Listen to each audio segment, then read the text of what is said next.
बिहार में एक बार फिर से एनडीए की नई सरकार बनी है। महागठबंधन की सरकार टूट गई है, लेकिन बार बार मुख्यमंत्री नीतीश कुमार को सफाई देनी पड़ती है। मीडिया के सामने जब भी मुख्यमंत्री नीतीश कुमार आते हैं तो कहते हैं कि अब कहीं नहीं जाना है। 2 बार इधर उधर हो गया है, अब एनडीए के साथ इंटैक्ट हैं, जहां पहले थे वहीं आ गए हैं, अब इधर उधर नहीं जाना है।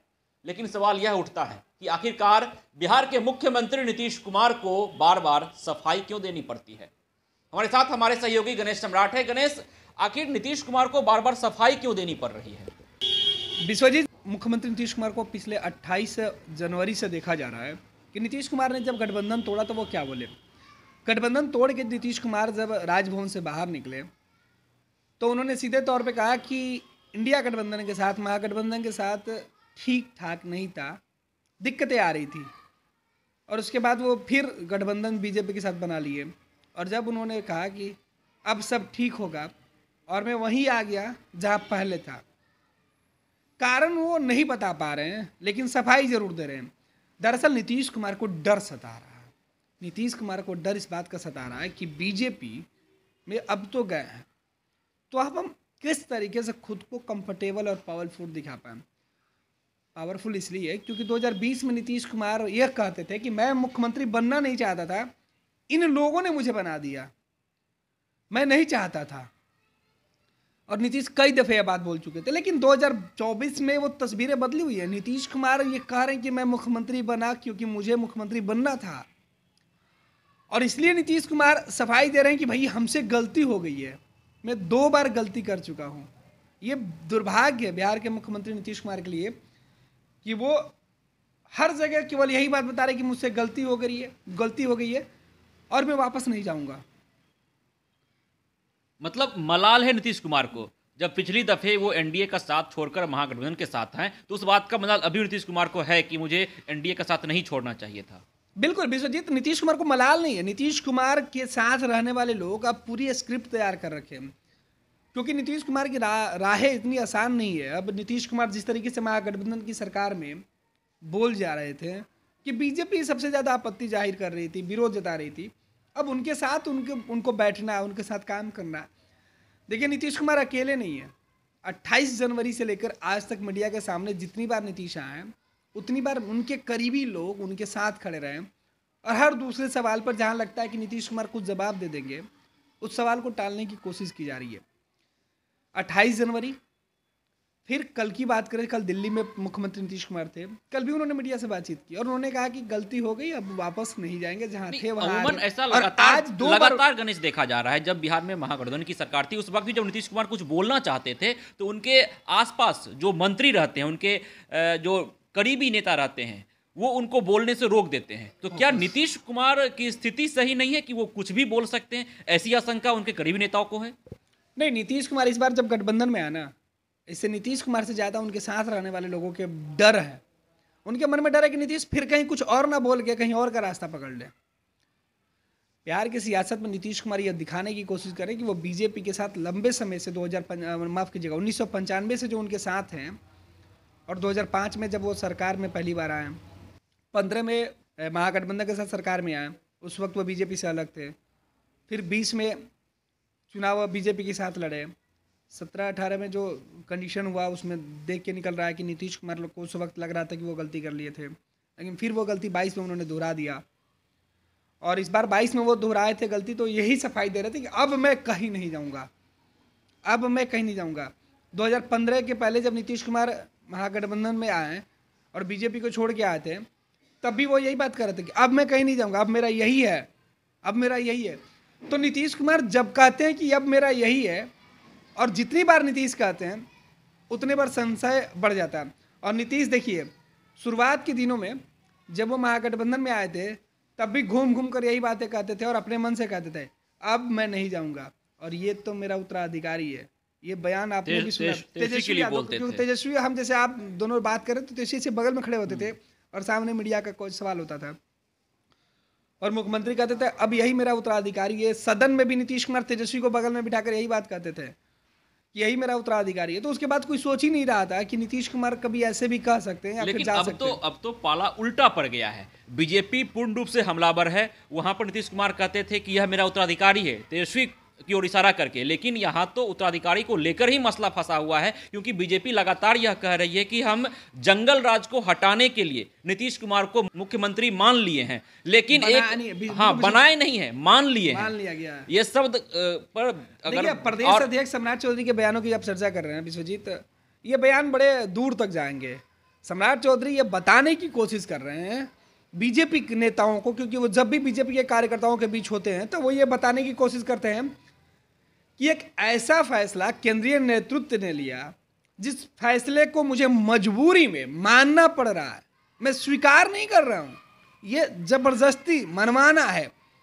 और वो कह रहे हैं कि इसलिए मान लिया गया कि 2024 और 2025 के चुनाव में लालू परिवार, राष्ट्रीय जनता दल, कांग्रेस को दूर करना है, तो मजबूरी में यह फैसला लिया गया। और आज तो सम्राट चौधरी ने जो बातें कही विश्वजीत, कि नीतीश कुमार सरकार में है, एनडीए के साथ सरकार चल रही है, लेकिन 25 में समय उन्होंने नहीं लिया, लेकिन इशारा उनका सीधे 25 पे था कि बीजेपी की अपनी सरकार बनेगी और बहुमत की सरकार बनेगी। वो बताना चाह रहे थे कि नीतीश कुमार 2024 के बाद उनके लिए इस्तेमाल के लिए नहीं रहेंगे, और जो फैसला थोपा गया है वो फैसला थोपने की स्थिति में नहीं रहेंगे। डर तो लाजमी है, नीतीश कुमार को डर लगना लाजमी है, क्योंकि इस तरह के सवाल उठ रहे हैं, इस तरह की बयानबाजी हो रही है बीजेपी के खेमे से। नीतीश डरे हुए हैं, और नीतीश इस कदर डरे हुए हैं क्योंकि अब नीतीश के लिए दोनों दरवाजे, हालांकि सियासत में दरवाजे ना बंद होते हैं ना खुलते हैं, परिस्थितियाँ जरूर बदलती है और परिस्थितियाँ बना देती है, लेकिन अब नीतीश कुमार अगर 2024 के बाद फिर फैसले के स्थिति में आ जाते हैं, कुछ फैसले लेने के लायक अगर आते हैं, या 25 में ही अगर फैसले लेने लायक हो जाते हैं, तो नीतीश कुमार के लिए राहें बड़ी आसान नहीं होगी, क्योंकि भरोसा नीतीश कुमार ने खो दिया है, और भरोसा को वापस पाना। लेकिन गणेश, बीजेपी में सब कुछ तय होता है शीर्ष नेतृत्व के द्वारा। जो बिहार बीजेपी के जो बड़े चेहरे हैं, उनके लाख मना करने के बावजूद जिस तरह से बीजेपी का शीर्ष नेतृत्व तय कर लिया कि नीतीश कुमार साथ आ रहे हैं, एनडीए के साथ आ रहे हैं, आप लोग निर्णय कर लीजिए, अब हमारे साथ रहेंगे, तो बिहार बीजेपी को नीतीश कुमार को साथ लेना पड़ा। तो बीजेपी का बड़ा चेहरा शीर्ष नेतृत्व जब नीतीश कुमार के साथ है, इसके बाद भी नीतीश कुमार को डर लगना चाहिए। मजबूरी इधर भी है साहब, मजबूरी उधर भी है। नीतीश कुमार के लिए मजबूरी है कि एनडीए के साथ नरेंद्र मोदी के नाम पर कुछ सीटें जीत लें, और बीजेपी को डर इस बात का है, मजबूरी है कि नीतीश कुमार के नाम पर कुछ सीटें बिहार में वो जीत लें। ये दोनों एक दूसरे के पूरक बने हुए हैं और दोनों के मन में खौफ है। नरेंद्र मोदी से नीतीश कुमार के रिश्ते बहुत अच्छे नहीं रहे हैं शुरुआती दिनों से। आज जब वो प्रधानमंत्री बन गए तो प्रधानमंत्री एक पार्टी का नहीं होता, देश का होता।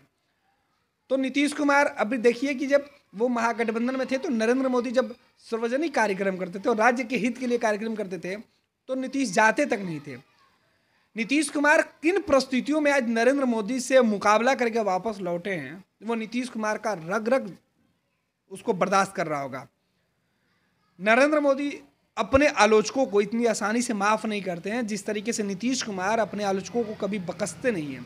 नीतीश भी माफ़ नहीं करते। तो दोनों की फितरत सियासत में एक ही है, तो टसन दोनों तरफ है। सियासत में फितरत दोनों की एक ही है।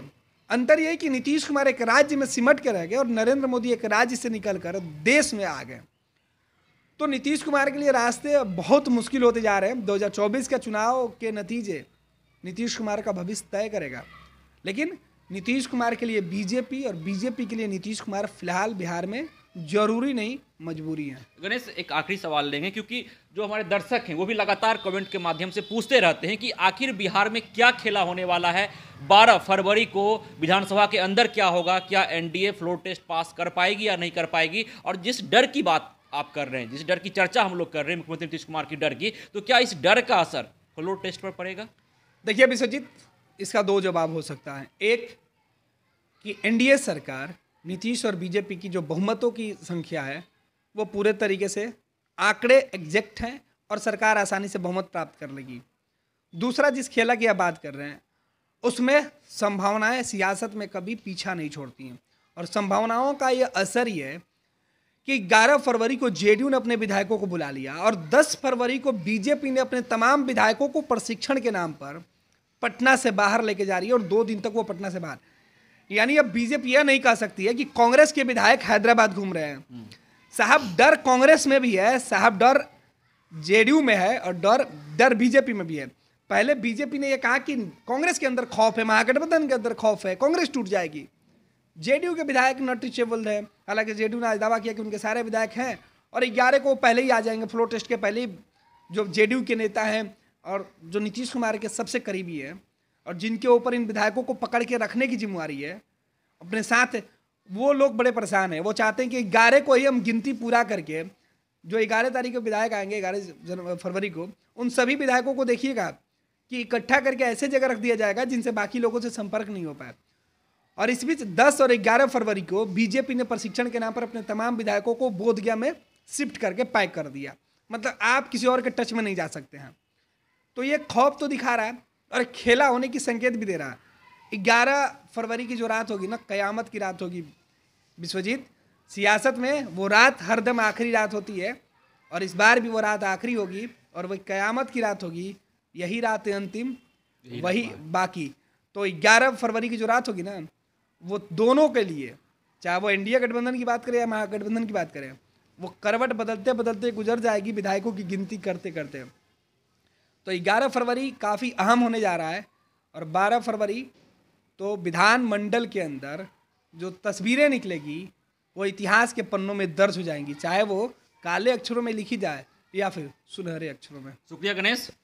तो देखिए, निश्चित तौर पर बिहार में एनडीए की नई सरकार तो बन गई। मुख्यमंत्री नीतीश कुमार ने एनडीए का दामन थामकर एक बार फिर से बिहार में एनडीए की सरकार बना ली, लेकिन फ्लोर टेस्ट होना अभी बाकी है।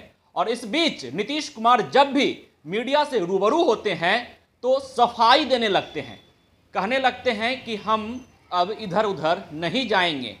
पहले एनडीए के साथ थे, अब भी एनडीए के साथ आ गए हैं, बीच में 2 बार इधर उधर गए, लेकिन अब कहीं नहीं जाएंगे। लेकिन आखिर यह सफाई देनी क्यों पड़ रही है मुख्यमंत्री नीतीश कुमार को, सवाल यह उठता है। और इस बीच फ्लोर टेस्ट बाकी है और जिस तरह से आरजेडी के द्वारा आरोप लगाया जा रहा है कि सीएम हाउस से फोन आते हैं, जिस तरह तमाम जो बिहार के दल हैं उनमें घमासान है फ्लोर टेस्ट को लेकर, चाहे वो विरोधी दल हो चाहे वो सत्ताधारी दल हो। जो देखना दिलचस्प रहता है कि आने वाले 12 फरवरी को क्या कुछ घटना घटित होगी बिहार विधान मंडल में, क्योंकि एक तरफ फ्लोर टेस्ट होगा तो दूसरी तरफ स्पीकर कौन होंगे, इस मसले पर भी अभी तक संशय बरकरार है। क्योंकि जो स्पीकर हैं वो अवध बिहारी चौधरी हैं और आरजेडी कोटे से आते हैं, आरजेडी के विधायक हैं और एनडीए कभी नहीं चाहेगी कि वो सत्ता में रहे और स्पीकर विपक्ष का हो। ये लो मुंह मीठा करो, आज मैंने अपना जॉब छोड़ दिया, अब हम पूर्णिया वापस जाएंगे। जॉब छोड़ दिया है? मतलब ये घर कैसे चलेगा, हम करेंगे क्या और माँ बाबूजी क्या बोलेंगे? इसलिए मैं एक और मिठाई का डब्बा लाया, अपने बिजनेस के लिए लोन अप्रूव हो गया। अरे लोन अप्रूव हो गया वो तो ठीक है, लेकिन पूर्णिया में हम रहेंगे कहाँ? अपना घर भी तो नहीं है वहां। इसलिए तो एक और मिठाई का डब्बा अलग से लाया हूं। हमने पूर्णिया में घर ले लिया है, पूर्णिया के ई होम्स पैनोरमा में। पूर्णिया में पैनोरमा ग्रुप लेकर आए हैं ई होम्स पैनोरमा। बड़ा घर, आलीशान जिंदगी और अत्याधुनिक सुविधाओं के संग। अरे अरे, अब क्यों मुंह मीठा करवा रही हो? क्योंकि हम घर वापसी जो कर रहे हैं। घर वापसी की खुशी पूर्णिया में ई होम्स पैनोरमा के संग। E Homes Panorama, luxurious lifestyle redefined.